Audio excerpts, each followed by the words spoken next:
உலகெங்கும் உள்ள பிகேன் பக்தி நேர்களுக்கு வணக்கம். நான் உங்க வித்யா கார்த்திக். ரொம்ப நாளுக்கு அப்புறம் உங்கள சந்திக்கிறதுல இந்த எபிசோட் மூலமா ரொம்ப ரொம்ப சந்தோஷம்.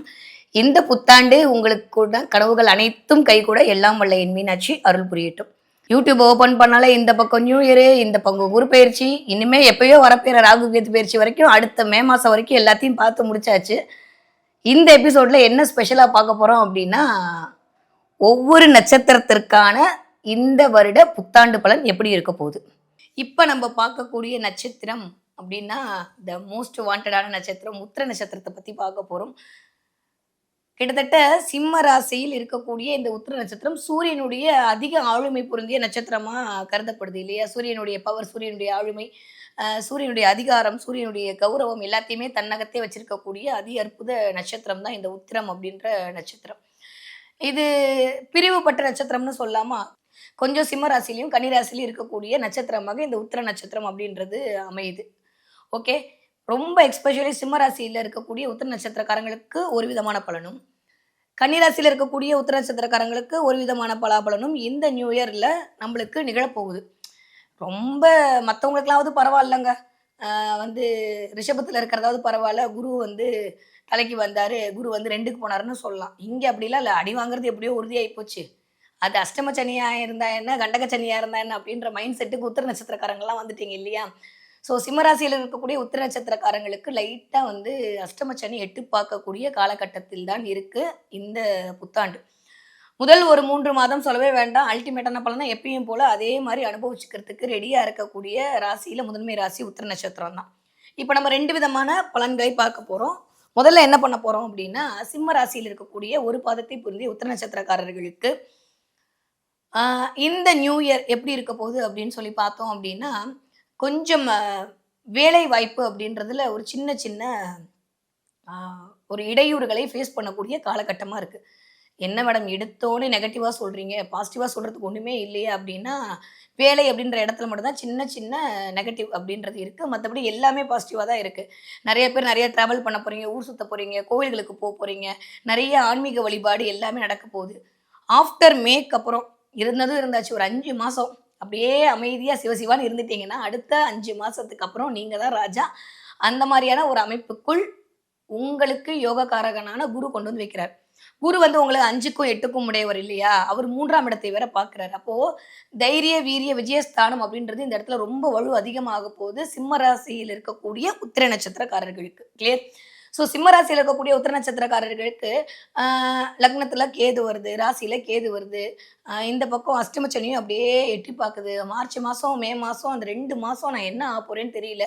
அப்படின்ற மாரி கொஞ்சம் தயங்கிட்டு இருக்கிற ஒரு சாரர் இருப்பீங்க. அப்படி இல்லாம இருக்கப்போது, என்னதான் வரும் பார்த்துரலாம். அப்படின்ற மாரி இருக்கக்கூடிய அமைப்புல இருக்கக்கூடிய ஒரு சாரர் இருப்பீங்க. வாட் எவர் இட் இஸ் என்ன இருந்தாலும் மார்ச் 13ஆம் தேதியிலிருந்து மே மாதம் 5ஆம் தேதி வரைக்கும் கொஞ்சம் உங்களுடைய ஹெல்த்த பார்த்துக்கக்கூடிய டயத்துல தான் உத்திர நட்சத்திரம், சிம்ம ராசியில இருக்கக்கூடிய உத்திர நட்சத்திரக்காரர்கள் இருக்கிறீர்கள். கிளியர்? 5க்கு உடையவரான அந்த குரு என்ன பண்ணுவாருன்னா, 2 விதமான பலன் உங்களுக்கு மட்டும் இயக்குவாருங்க. ஸ்பெஷல். எப்பயுமே உங்களுக்கு ஒரு சீக்ரெட் சொல்லிக் குடுக்குறேன். ஆ எந்த ஒரு ராசியாக இருந்தாலும் சரி, அது 2 வீட்டுக்கு உடையப்பட்டதாக இருக்கும் இல்லையா? அப்ப நம்ம சிலர் சொல்லுவோம், 1க்கும் 8க்கும் அதிபதி செவ்வாய், இந்த மாரி 2க்கும் 7க்கும் அதிபதி சுக்கிரன் அந்த மாரிலாம் சொல்லும்போது, இந்த குரு அப்படின்ற பிளானட் வந்து உங்களுடைய 5ஆம் வீட்டுக்கும், 8ஆம் வீட்டுக்கும் ஏதோ ஒரு விஷயத்த நல்லது பண்றதுக்கு, இண்டிகேட் பண்றதுக்கு இயங்கிட்டு இருக்காரு. அப்போ எப்ப வந்து 5ஆம் வீடு எனக்கு ஆக்டிவேட் ஆகும்? எப்ப எனக்கு வந்து 8ஆம் வீடு ஆக்டிவேட் ஆகும்? அப்படின்ற ஒரு குழப்பம் நம்மளுக்குள்ள வரும்போது, குரு நேர்கதியில் இருக்கும்போது 5ஆம் வீட்ட இயக்குவார். கிளியர். குரு வக்ரகதியில இருக்கும்போது 8ஆம் வீடு அப்படின்றது இயங்கப்படும். எந்த ஒரு ராசியாக இருந்தாலும் அப்படிதான். முதல் வீடு அப்படின்றது நேர்கதியிலும், அடுத்த வீடு அப்படின்றது வக்ரகதியிலும் இருக்கும்போது இயங்கக்கூடிய ஒரு தன்மை பொருந்தியதாக இருக்கும். இது என்னுடைய அனுபவத்துல சொல்லக்கூடிய விஷயங்கள். அந்த மாரி பார்த்தோம் அப்படின்னா, இப்ப 5ஆம் இடம் அப்படின்றது வலுப்பெறுகிறது. அப்போ சிந்தனை, செயல், ஆக்கம் இது எல்லாமே வடிவம் பெறக்கூடிய காலகட்டமாகத்தான் சிம்மராசியில் இருக்கக்கூடிய உத்திர நட்சத்திரக்காரங்களுக்கு ஆஃப்டர் மே அப்படின்றது இருக்கு. ஆனா முதல் 5 மாதங்கள் கண்டிப்பாக உடல்நிலையில் கவனம் செலுத்த வேண்டிய முதன்மை ராசிக்காரர்கள், முக்கியமான ராசிக்காரங்கள் யாரு அப்டின்னா, உத்திரம் தான். நான் ஆல்ரெடி சொன்ன மாரி இந்த உத்திரம் அப்டின்றதே சூரியனுடைய ஆளுமையை பொருந்திய நட்சத்திரம். ஏற்கனவே நம்பால் சனிக்கும் சூரியனுக்கும் ஆகாது. ஏற்கனவே சனி, ராகு சேர்க்கை வேற. நம்பாள் வேற ஆட்டோமேட்டிக்கா போய் மாட்டிக்கிறாரு. ஜனவரி ஆரம்பிக்கும்போது. ஜனவரி, பிப்ரவரிலாம் வந்து அ மார்ச் கிட்ட நெருங்கி வரும்போது சனியுடைய சேர்க்கையோடு சேர்ந்து சூரிய சேர்க்கையும் இருக்கு. அப்போ கிட்டத்தட்ட சூரியன் யார்கிட்டலாம் அடி வாங்க ரெடியா இருக்காரு. சனி கிட்ட, ராகு கிட்ட, இந்த பக்கம் கேதுவோட பார்வையில பக்கத்துல சுக்கிரன் உட்கார்ந்திருக்காரு. இந்த பக்கம் புதன் வரப்போறாரு. சந்திரன் வேற டிரான்சிட்டா போறாரு. நான் தான் ஊருக்கே டான்னு சொல்லிட்டு இருக்கிற சூரியனுக்கு நாங்கலாம் சேர்ந்தா எப்படி இருக்கும் பாத்தியா? அப்படின்ற மாரியான ஒரு ஷேக்க குடுக்கறதுக்கு பிளானட் ரெடியா இருக்கக்கூடிய காலகட்டத்தில், உலகமே ஒரு மாரி தான் இயங்க போகுது இல்லையா? அப்போ அ அந்த நட்சத்திரத்தை உடையப்பட்ட நம்பளுக்கும் அஷ்டமச்சனியோட அல்லல் இருக்கிறனால கொஞ்சம் அலர்ட்டா இருந்துக்கிறது அப்படின்றது நல்லது. வராம இருந்ததுன்னா ரொம்ப சந்தோஷங்க.